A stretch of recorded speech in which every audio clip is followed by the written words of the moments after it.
So welcome to a new blog guys. আজকে আমি share করব আমার এনজিপি টু গ্যাংটকের জার্নি, যেটা হয়েছিল খুবই একটা হেক্টিক জার্নি, প্রায় 12 ঘন্টার জার্নি। তো চলো শেয়ার করি জার্নিটা তোমাদের সাথে। সো আমরা মোটামুটি সকাল 8টা 10 নাগাদ দার্জিলিং মেল থেকে নেমে গেছিলাম, আর 9টার মধ্যে আমাদের গাড়ি ছেড়ে দিয়েছিল।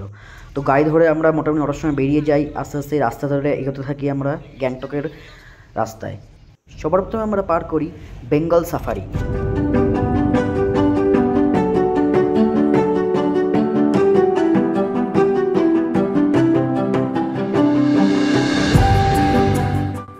তারপরে পার করি আর্মির বেস ক্যাম্প। তারপরে কিছুক্ষণ বাদে আস্তে আস্তে পাহাড়ে দর্শন পাই, আর পাহাড় দেখেই মন তো একদম হয়ে গেল খুশি। তারপরেই আমরা একটা ডেঞ্জারাস তিস্তা নদী পার ধরে অনেকটা রাস্তা এগিয়ে যাই। এই রাস্তাটা মেইনলি তোমরা পাবে গ্যাংটক বা কালিম্পং যাওয়ার রাস্তাতে।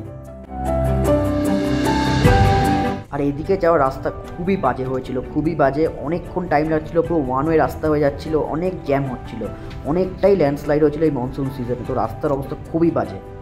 তারপরে আমরা সকাল 11:30 নাগাদ একটা জায়গায় দাঁড়িয়ে যাই আজকের দিনের ব্রেকফাস্ট করার জন্য। আর ব্রেকফাস্ট আমরা করে নিই পুরি সবজি। আর তারপর আবারও তিস্তা নদীর পার ধরে আমরা এগিয়ে যাই আমাদের গন্তব্যে।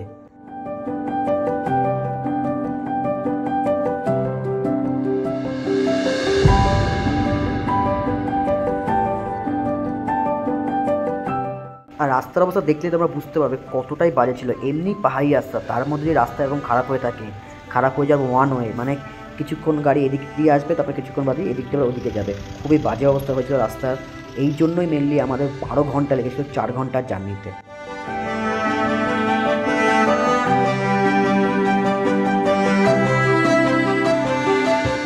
আর তারপর যখন বিকেল চলে আসে তখন কি আমরা পৌঁছাই সিকিম বর্ডারে। আর সিকিম বর্ডারে কিন্তু সব রকম প্লাস্টিক আমাদের কাছ থেকে নিয়ে ফেলে দেওয়া হয়েছিল, কারণ সিকিম নো প্লাস্টিক জোন।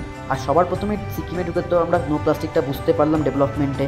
আরেকটা যেটা বড় ডিফারেন্স মাথায় আসলো, যে রাস্তা বেঙ্গলের রাস্তার থেকে যখন আমরা সিকিমের রাস্তায় ঢুকলাম, আমরা ডেভেলপমেন্টটা বুঝতে পারলাম কতটা এখানে রাস্তাগুলো ভালো, কতটা মানে পাহাড়ের রাস্তাগুলো ভালো রেখেছে।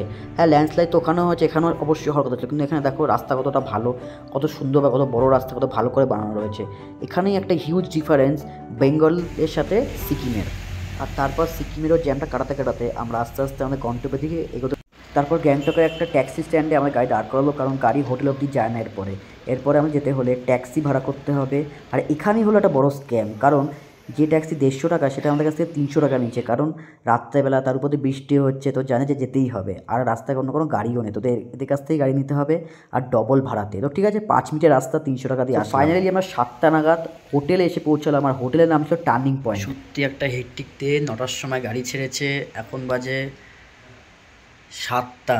মানে এত জ্যাম ছিল, এত হচ্ছে কি ল্যান্ডস্লাইড হচ্ছে মেইনলি, এই জন্য এত জ্যাম, এতটা টাইম লাগলো আসতে। মানে আপনি যদি কাউন্ট করেন 9টা 10টা 11টা 12টা 1টা 2টো 3টে 4টে 5টা 6টা 7টা 4 8 11 ঘন্টা গাড়িতে।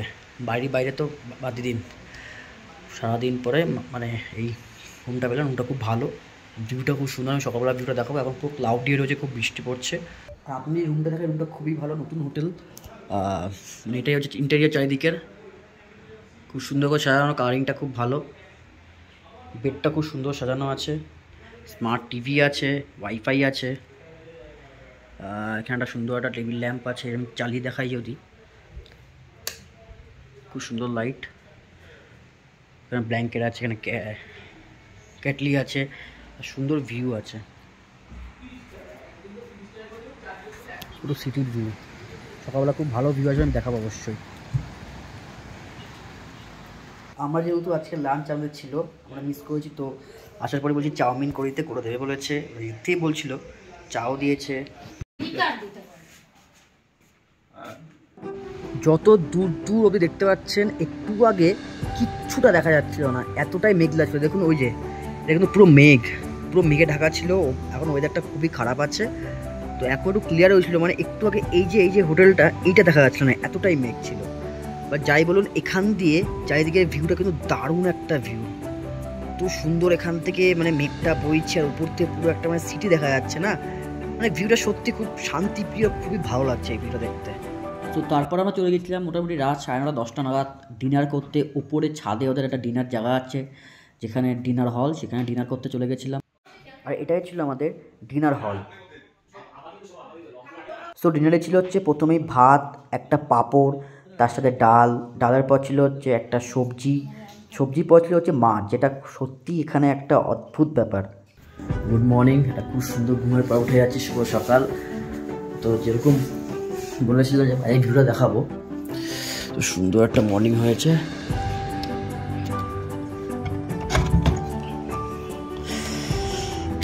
পুরো গ্যাংটক সিটি, দ্য ট্যাডংস মেনলি গ্যাংটকের, অসাধারণ সুন্দর লাগছে, মেঘে ঢাকা, মেঘটা পুরো নিচে দেখুন।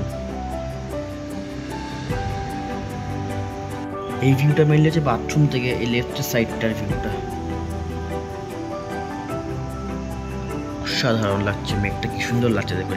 এই পাহাড়টা পুরোই একদম ঢেকে রয়েছে, রৌদ্র লাগছে না পাহাড়টায়, এখানে মাইনাসের টেম্পারেচার মেবি, সাধারণ লাগছে দেখুন,